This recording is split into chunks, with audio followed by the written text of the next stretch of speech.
thank you, Landon, for informing us on the places to stay. Have y'all been having a little bit too much stress on you lately? Or maybe y'all just been working too hard and y'all need a place to, or y'all need to relax a little bit? Well, I think it's about time that y'all have a vacation. So sit down, take notes, for I'm about to inform you on the best locations to visit on Hawaii. I've dealt with a lot of stress myself, and I've also been on no real vacation. So what makes me credible to tell y'all about this information?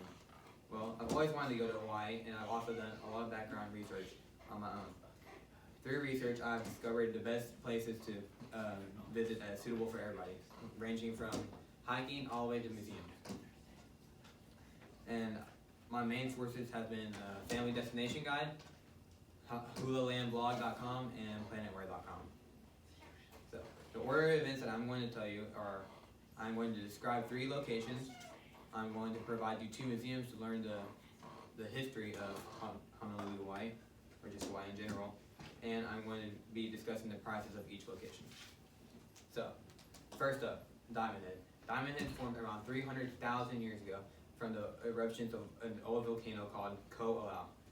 It is such a well-recognized place, it has been discovered as a national monument. The places to do at Diamond Head is hiking. Hiking is one of the most enjoyable things you can do. It provides amazing scenes from the volcanic cone. It provides World War II era style bunkers. It is easy access because there's a bunch of hotels nearby, and most of all my information for this place I got from familydestination.com. The next part I'm going to be discussing is the Waikiki beaches.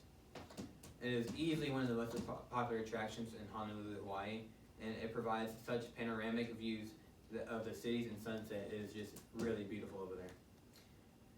There are many activities to do at the beach. You have building sandcastles, snorkeling, scuba diving, just anything that you desire, really. The beach strands also, the beach goes all the way over to Diamond Head, so that is also a plus. I got this from planetware.com. Next up is Pearl Harbor. Pearl Harbor is easily one of the most defining moments in U.S. history. It is a 17-acre national park, and is home to sea vessels that fought and that were destroyed in Pearl Harbor bombing and Pearl Harbor attack. It is more than just boats and submarines, though. It provides artifacts, recordings, personal stories, and so on about the events of Pearl Harbor. Now, I'm going to talk to you about the museums. One of the museums that you should visit is a U.S. Army museum. This place is a must-visit museum.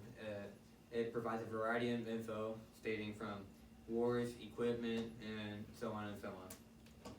It provides information of wars from the 18th century all the way up into the Vietnam War. That is a lot of information to cover.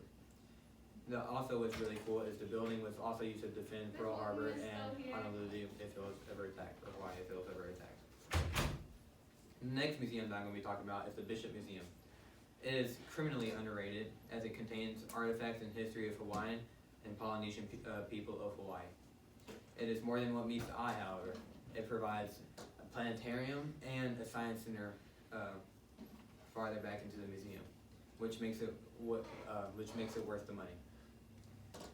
Prices. According to HawaiiStatePark.org, for a hiking trip to Diamond Head, it is just $1, which is crazy to me, and $5 for vehicle, which is even crazier. If that's not a steal, I don't know what is. What is also a steal, however, is that it is also free to enter the beaches. So you can just walk in and do all those fun things. The visitor section of Pearl Harbor is also completely free. But it does take tickets to get into USS or Arizona Memorial Program. But don't worry, tickets are also free according to MTS.gov. The U.S. Army Museum is also free, but no surprise there, obviously. Everything else here is free, besides the Bishop Museum. The Bishop Museum is actually costs real money, unfortunately. And general admission is around $25, and parking is $5. In conclusion, let's go. Locations. I discussed with you locations that should be visited Hawaii. I discussed with you the museums that explain the history of Hawaii, and also discussed each price for each location. So you've been informed about the most beautiful places and interesting places where you can learn.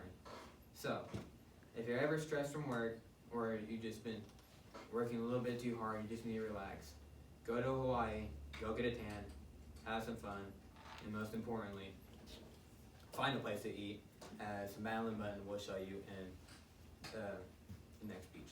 Thank you.